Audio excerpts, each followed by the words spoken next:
Assalamualaikum teman-teman, balik lagi sama aku Yana Dayani, ibu rumah tangga introvert dengan 2 orang anak. Alhamdulillah aku bisa share lagi daily vlog aku. Kali ini aku mulai vlog di jam 3 siang setelah anak-anak pada tidur. Aku mulai dengan ngangkatin jemuran. Jadi kemarin aku habis nyuci spray karena bentukannya udah nggak jelas, banyak muntahan juga. Kalau De Aryan tuh lagi sakit, dia tuh pasti sering gumoh dan udah nggak jelas lah, pokoknya udah bau muntahan. Jadi yaudah aku cuci aja. Dan seperti biasa nggak pernah aku lipat, aku tumpuk aja dan nanti ngelipatnya kalau misalkan ada mood. Jangan dicontoh ya teman-teman, kalau bisa habis ngangkat jemuran tuh langsung dilipat aja, karena sebenarnya tuh kalau langsung dilipat malah kerjaannya lebih ringan sebenarnya. Tapi karena ada kerjaan yang lain yang menurut aku lebih urgent, dan kalau lipetan baju sih bisa nanti gitu ya, kalau enggak juga enggak dilipat ya langsung pakai lagi ya. Apalagi kalau kayak aku tuh nggak pernah kemana-mana, cuma di rumah doang, ya baju nggak usah rapih-rapih lah ya. Lanjut teman-teman, aku cuci piring dulu karena dari pagi emang nggak cuci piring. Emang sengaja ya, sekarang tuh aku minimal nyuci piring tuh sehari maksimal 2 kali. Itu pun kalau bener-bener piringnya udah habis gitu. Jadi setiap kali setelah masak pagi itu ya udah aku tinggalin aja dapur, ngurusin anak-anak, ngurusin yang lain. Nah nanti baru kalau misalkan piringnya udah habis, rada sorean, rada udah senggang gitu, baru aku cuciin piringnya. Jadi nanti pas sore mau masak lagi tuh udah pada bersih piringnya. Sebelum lanjut cuci piring, aku mau ngerebus air dulu. Jadi sambil nyuci piring, aku mau sekalian masak sop ceker buat makannya De Aryan. Karena emang dia senengnya sop ceker, jadi ya udah aku tiap hari tuh masak sop ceker terus. Dia makan sehari 3 kali tuh sop ceker, tapi diselingin kadang sarapan nasi goreng atau sama telur goreng gitu. Aku nggak mau ribet, emaknya emang males, jadi masaknya itu aja, yang penting anaknya makan, karena emang dia doyannya begitu. Sambil masak sop ceker, aku sambil cuci piring, jadi 2 pekerjaan dikerjain sekaligus. Katanya sih ada yang bilang gini ya, jangan terlalu berusaha buat multitasking gitu, malah bakalan bikin kitanya over, capek banget, tapi pekerjaannya nggak selesai dengan benar gitu. Tapi kalau nggak begitu, terus kerjaannya dikerjain satu-satu, nggak bisa. Gimana gitu ngatur waktunya, ibu rumah tangga itu kerjaannya tuh nggak selesai-selesai, nggak habis-habis, dan kalau misalkan dikerjain satu-satu, yang ada malah kerjaan yang lain numpuk lagi gitu. Kecuali emang punya asisten rumah tangga mungkin ya, jadi bisa fokus sama satu pekerjaan, kayak ngurus anak doang udah, atau masak empasi doang gitu. Kalau kayak kita kan semuanya sendiri, apa-apa sendiri, jadi serba multitasking, cuci piring sambil masak, atau kadang masak sambil nyuapin anak. Ya begitulah perjuangan seorang ibu ternyata ya. Setelah aku menjadi ibu, menjadi orang tua, aku baru sadar ternyata pekerjaan ibu rumah tangga itu luar biasa, benar-benar berat, capek, kadang pengen nyerah tapi nggak bisa resign kayak kerjaan.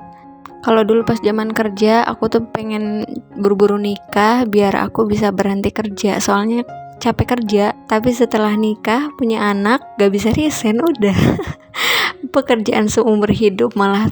Ya pokoknya untuk kita semua para ibu rumah tangga yang semuanya dikerjakan sendiri, ngurus anak sendiri, ngurus rumah sendiri, kita luar biasa, kalian luar biasa, kita hebat, kita sudah bertahan sejauh ini, dan kedepannya kalian juga akan bisa ngelaluin semuanya.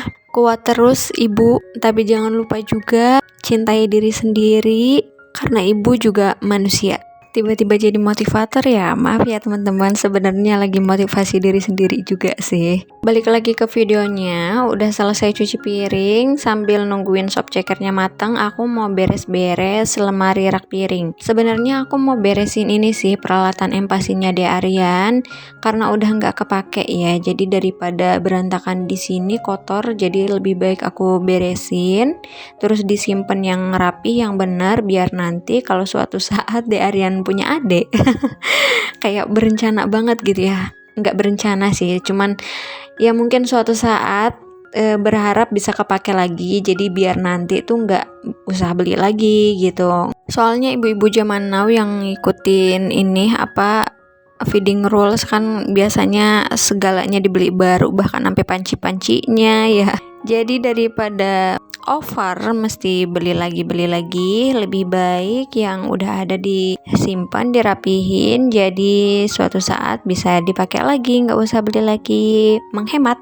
Ini aja sendok karet empasnya De Aryan ya, aku beli gara-gara FOMO karena ngeliat di TikTok tuh kayaknya pada pakai yang silikon-silikon begini, tapi akhirnya nggak kepake karena terlalu kegedean masuk ke mulutnya, dan makanan yang masuknya itu cuma sedikit dan akhirnya disimpan di tempat sendok terus, jadinya berjamur kayak begitu deh, padahal udah dicuci gitu, tapi begitu deh, nggak ngerti kenapa. Jadi nyesel kenapa nggak dari awal aku simpan aja langsung ya, didiemin aja di situ, kirain dia baik-baik saja, ternyata tidak. Ini dia semua peralatan empasinya De Aryan, udah kekumpul semua, mau aku cuci aja dulu biar nanti dikeringin. Aku sambil beres-beres yang lain, terus kalau udah kering baru dimasukin ke tas dan disimpan dengan baik di dalam lemari. Ini tuh sebagian malah ada bekasnya Mas L yang tutup ini yang warna ungu tuh, ini awet banget, kado dari kakak ipar aku, beneran awet, Tupperware gitu, bahkan sampai sekarang masih kepake. Dan ini celemek bayi bekasnya De Aryan, kepakainya cuman bentar doang karena dia nggak betah pakai celemek bayi di lehernya, kerasa panas kali ya, soalnya kan bahan silikon gitu, entah gimana lah, nggak ngerti. Jadi kalau dipakein tuh pengen dilepasin buru-buru, malah jadinya nggak fokus makan, jadinya nggak pernah aku pakein karena emang makannya juga aku suapin, jadi juga jarang kotor gitu, gak jarang tumpah-tumpah. Pun aku biarin dia makan sendiri, nggak aku pakein baju, paling cuman kaos kutang doang, dan itu langsung aku cuci biar kotorannya nggak nempel. Cuci peralatan empasinya udah selesai, aku simpan dulu biarin dia kering, airnya pada turun. Sekarang aku mau lanjut beresin bagian atas lemari rak piringnya. Jadi ini tuh kardus bekas parcelnya suami pas lebaran itu dari koleganya, dan aku simpan di situ, dan akhirnya malah jadi segala macam barang disimpannya ke situ, dimasukin ke situ. Bahkan sampai ada plastik sampah nih, jadi ketahuan banyak sampahnya. Di dalamnya ada aqua plastik, terus ada sikat gigi juga. Aku simpan aja aqua plastiknya ke dalam, terus nanti kardusnya mau aku buang. Nah, di atasnya aku lap-lapin, udah lumayan kelihatan rapi kan setelah dibersihin. Oke teman-teman, sampai sini dulu daily vlognya. Makasih udah nemenin aku beres-beres. Jangan lupa like videonya, subscribe channelnya. Sampai jumpa di video selanjutnya. Assalamualaikum.